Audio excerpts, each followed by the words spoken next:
At ito na nga ang part 2 ng aking video dito sa aming civil wedding sa Sariaya, Quezon. Ayan na nga, sinisimulan na nga nilang lutuin yung mga putahe. Nagluluto nga pala sila ng mauulam mamayang gabi dahil magkakaroon ng simpleng pasilungan. Ang plano ko kasi talaga ay mismong araw na ng kasal yung kaganapan, pero may nagsuggest na pwede din kaming magpasilungan, pero ito ay simple lang naman. Sa mga hindi nga pala nakakaalam kung ano yung pasilungan dito sa Sariaya, Quezon, ito yung sasayaw yung mag-asawa at sasabitan nila ng pera. Pandagdag din daw yun kasi sa kikitain ng mag-asawa. As you can see mga mahadera, lahat kami ay busy sa pagpe-prepare. At syempre, ako talaga ang punong abala sa pag-aayos dito sa aming magiging venue. Maraming salamat nga pala kay Anthony Garcia dahil katulong ko siya para mag-ayos dito. Since marunong akong gumawa ng balloon garland, so ayan, napagdesisyonan ko na ako na lang para tipid tips talaga ito mga mahadera. 2 hours later.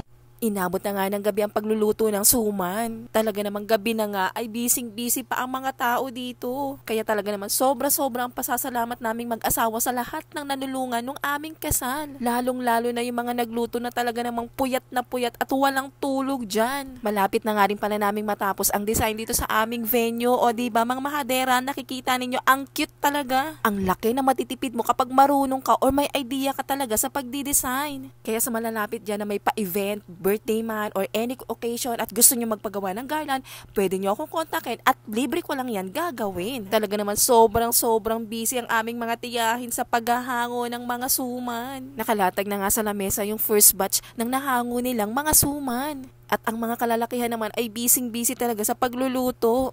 Sa pamilya Magsino nga pala ay magagaling magluto ang mga lalaki. Nabanggit ko nga sa part 1 ng video na yung tiyuhin ng aking asawa ay laging kinukuha kapag may kasalan. Magaling talaga kasi siyang magluto at sobrang sarap pa. Talaga namang buhay na buhay dito sa probinsya ang panunulungan or ang bayanihan. Hinahango na nga nila dyan yung second batch ng sinalang nila ng mga suman. Medyo madami-dami na rin naman itong niluto nila pero nung araw mismo ng kasal ay sobrang kulang talaga.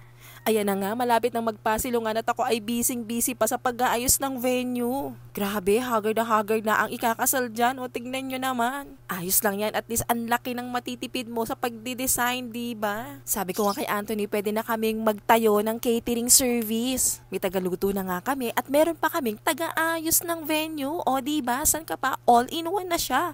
Ang mga binata naman ay busy na sa pagpiprepare ng video, okay? Sa sobrang hindi namin plinano itong pagpapakasal na ito na bigla talaga kaming mag-asawa. Sa totoo lang, nagplano lang talaga kami ng asawa ko na mag-leave para magpalista sa mayor. Pero nung natapos kami magpalista, ang sabi, within 5 days na yung kasal namin. Yun na lang kasi yung natirang available schedule ng mayor, o diba nakakaloka? Kaya naman hindi na umuwi ang aking asawa at naghanap na sila ng baboy dyan para panghanda. Dito nga pala sa loob ay busy ang aming tiyahin na magluto ng gelatin. Isa din kasi yan sa dessert na ginagawa nila dito tuwing may kasalan. Unti-unti na nga namin nabubuo yung design dito sa aming venue, o diba napaka-cute talaga. Kaya sa mga nakakanood dito na malapit or taga Teresa, pwede nyo akong kontakin. Yan nga pala si Anthony Garcia, nakatulong ko sa pagdidesign, kaya lang medyo nahihiya sa camera. Nung natapos ko na nga pala yung backdrop, pinatuloy ko na ito sa aking mga pinsan kasi nga syempre magpe-prepare na ako at kailangan ko ng maligo para sa aming pasilungan mamaya.